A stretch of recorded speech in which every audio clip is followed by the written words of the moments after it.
Well, that's what we're focusing on next here on Sunrise. But the latest information coming through is that the mother has been able to see the daughter as of this morning, and then of course she recognizes her, she's lucid, and then the IGP also spoke to the mother this morning, and they intend moving from Abuja, fly to Port Harcourt, perhaps on routes by Elsa. But we'll bring you more information on those ones as we get them.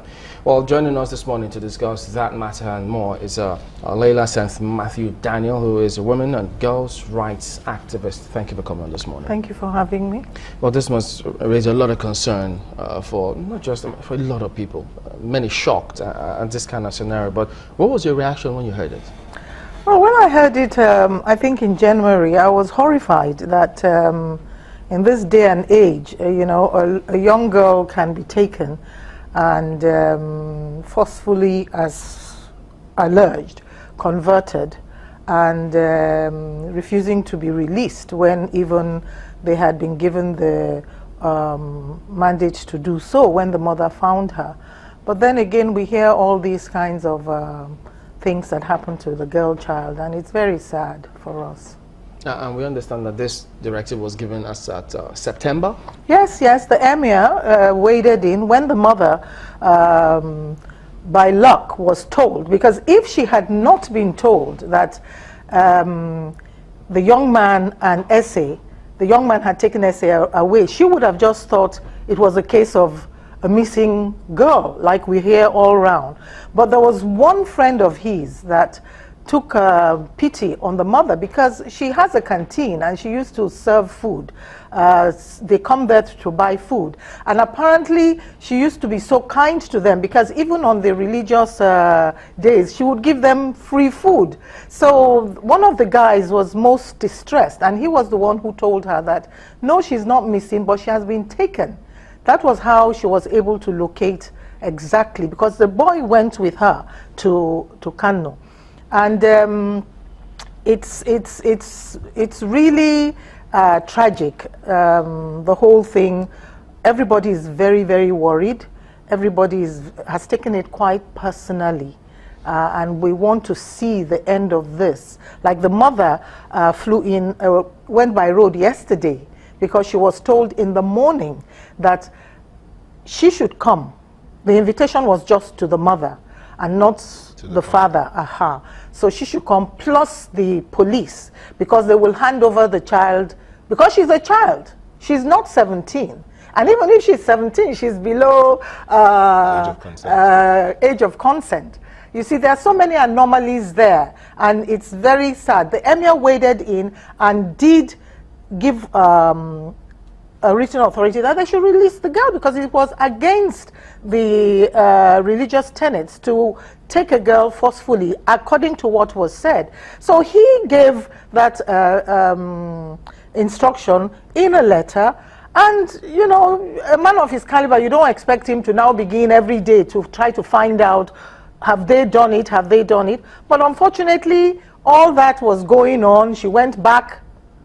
She was supposed to be in the police custody, but she went back to the house, and the mother kept going back and forth until when some NGOs took it up in December, the CAN initiative, and they took it up. When you say so many anomalies, that's one of the places I wanted us to start from. When people raise, you raise the alarm about issues like this, how come sometimes we're too slow? When I say we, the security agencies, you need to wait for maybe the social media, the NGO, and now we're also talking about the traditional institution that waded in before we now started seeing action. Well, we've gotten into a placid reaction to very serious cases, and you find that people are very negative. They are ready to look at the negative first and react to the negative before they become proactive. I mean, this is what happened with the Chibok affair. You understand?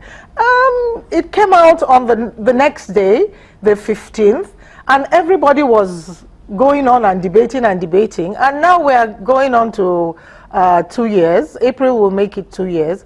Same thing with this Essie girl. It was debated. They're calling her all kinds of names. They're saying she must have been prostituting herself. She must have been loose. Sorry to cut you here, because another thing that comes to mind here is questions of was there a case made to the police, the local unit of the police in, for instance, in Bayelsa, or in the place where she was missing? Because sometimes it will seem as if even we, the people in some communities, we don't even approach the police. We just go amongst ourselves and we'll say something has gone wrong. But even at that, if once the thing comes to the media, or maybe even the social media, don't you think that even the agencies should say, wait a minute, let's see if there's any element of truth in this? We will get there, where the agencies are a bit slow to react, and most people do not have faith in the agencies, the speed with which the agencies react.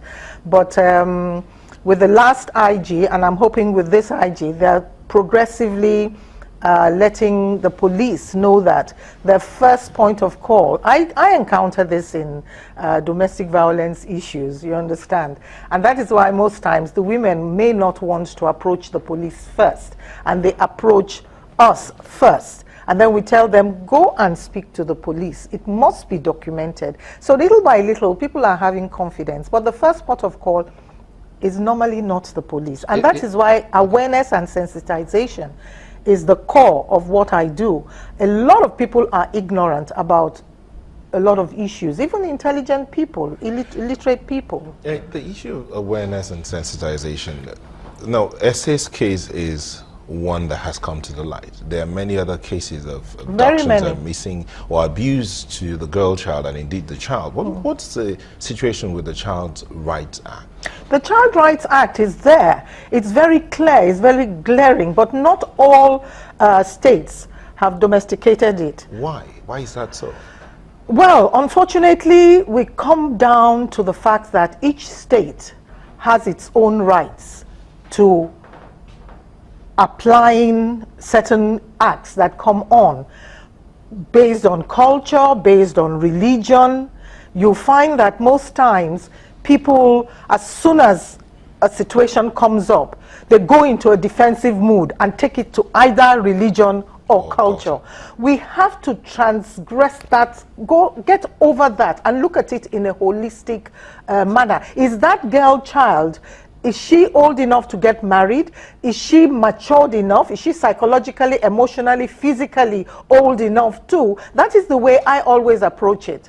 The question I want to ask is, how do we get to that point where we can separate the culture, religion from the individual from the child? How do we get to that point? Well, it's you and I, every one of us. We have to keep on at it, because if the center might have reasons why it doesn't make it a draconian, every state must domesticate it. It needs to, it's a peculiar situation we have in Nigeria, very dicey. And like you said, how do we get to the point where we begin to view situations as is, rather than this is my own culture, this is my own religion? It's you and I. We just have to keep on at it. You know,